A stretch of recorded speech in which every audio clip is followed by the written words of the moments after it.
ยกเลยก็เปิดไข่ได้เปิดไข่เจ้าได้เจ้าเนาะเจ้าไอ้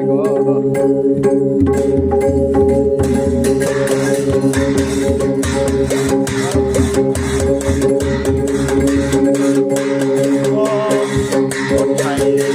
เนาะคนไทยที่ไหนของเราจริง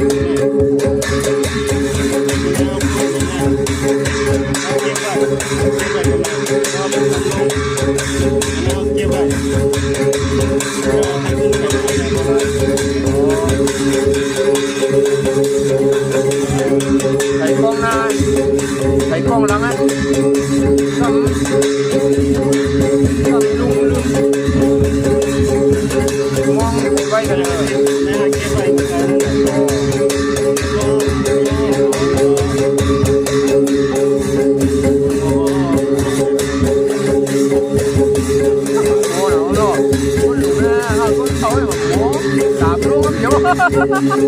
ถ่ายไว้เองก็ได้